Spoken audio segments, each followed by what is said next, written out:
आपकी strategy 70% win rate देती है, बैक टेस्ट परफेक्ट है, फिर भी आपका अकाउंट डाउन है और अगर आपको लगता है इसमें स्ट्रैटेजी का फॉल्ट है तो आप गलत जगह देख रहे हो। Welcome traders mind lab. We don't just teach trading, we build trading minds. एक बिगिनर जो अभी ऑप्शन सीख रहा है और एक प्रॉप डेस्क ट्रेडर जो सालों से मल्टी लेग पोजीशन मैनेज कर रहा है, दोनों एक ही ट्रैप में फंसते हैं। फर्क सिर्फ इतना है कि ट्रैप का साइज बदल जाता है।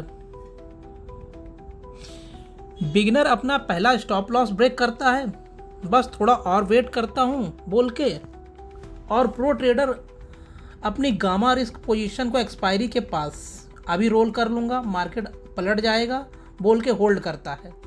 दोनों केसेस में स्ट्रेटजी सही थी, एग्जीक्यूशन में इमोशन आ गया। ये समझना जरूरी है, ट्रेडिंग में दो अलग स्किल्स होते हैं। पहला, स्ट्रेटजी डिज़ाइन। ये वो हिस्सा है जो आप सीख सकते हो किताबों से, कोर्सेज से, बैक टेस्टिंग से। Risk reward, entry exit rules, position sizing सब लिखा जा सकता है। दूसरा, execution under pressure.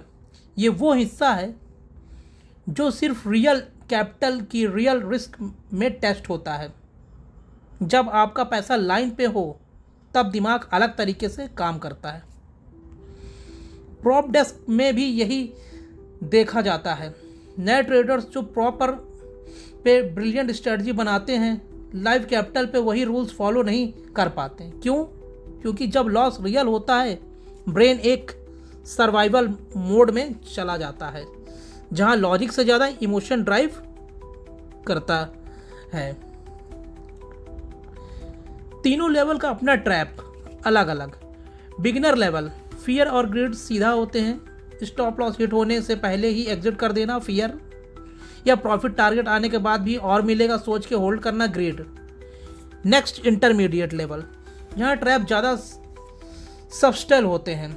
Over confidence के बाद 2-3 ट्रेड्स कंसिस्टेंसी विन हो जाए तो नेक्स्ट ट्रेड में साइज बढ़ा देना बिना किसी नए एनालिसिस के। ये मैं अब पैटर्न समझ गया हूँ वाले फीलिंग्स जो बहुत ख़तरनाक होती है और जो एक्चुअली में सबसे ज़्यादा आपको लॉस देती है।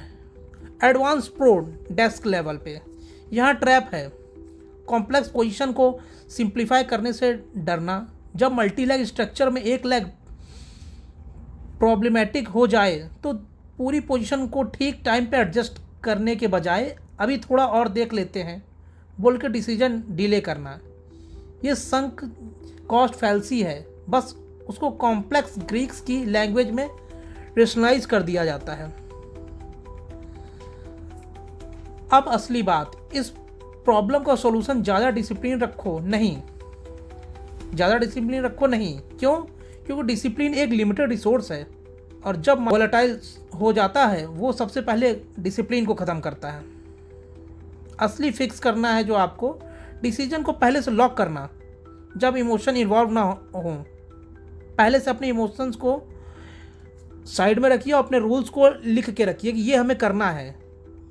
मतलब अपना स्टॉप लॉस, पोजीशन साइज और एग्जिट रूल ट्रेड लेने से पहले लिख के रखो, ना कि जब पोजीशन ऑलरेडी चल रही हो। जब आप इमोशन के वक्त डिसीजन लेते हो तो आप स्ट्रैटेजी फॉलो नहीं कर रहे, आप उस वक्त का मूड फॉलो कर रहे हो, जो 90% प्रॉप डेस्क लेवल से भी गलती होती है और मुझसे भी ये गलती होती है। चाहे आप एक बिगिनर हो जो अपना पहला आयरन कॉन्ट्रैक्ट ट्राई कर रहा हो या एक प्रॉप ट्रेडर जो अपनी डेल्टा न्यूट्रल पोजीशन को रिबैलेंस कर रहा हो, रूल सेम है। डिसीजन ट्रेड के पहले लो, ट्रेड के दौरान सिर्फ एग्जीक्यूट करो। तो अगली बार जब लॉस हो और लगे मेरी स्ट्रैटेजी काम नहीं कर रही, 1 सेकंड रुको और पूछो आप अपने आप से, स्ट्रैटेजी फेल हुई या मैं? आप ही अपने प्लान से हट गए। 90% केसेस में जवाब दूसरा होगा।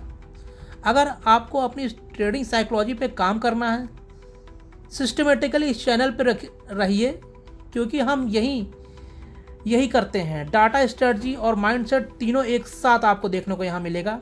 डेली FIDI प्रो और क्लाइंट का एक दिन और दूसरे दिन का कंपैरिजन वीडियो आता जो बहुत इंडेक्स, अगर आप निफ्टी में ट्रेड करते तो आपको बहुत इन डेप्थ नॉलेज देगा कि निफ्टी की पोजीशंस कहाँ जा रही है। आप पिछले 2 दिन का वीडियो देख लीजिए, जो मैंने बोला है उसी के आसपास कहीं मार्केट घूम रहा है। कोइंसिडेंट, मैं इतना बड़ा ज्ञानी नहीं हूँ, बट कोइंसिडेंस, क्योंकि मैंने डाटा को पढ़ के कंपेयर करके आपको दिया है और मार्केट वैसे ही मूव कर रहा है। FIs और प्रो का डाटा एनालिसिस एजुकेशन पर्पज़ से है, उसमें आपको कोई बाय सेल रिकमेंडेशन नहीं रहती है। वीडियो लाइक करिए, चैनल को सब्सक्राइब करिए। मिलते हैं नेक्स्ट वीडियो में।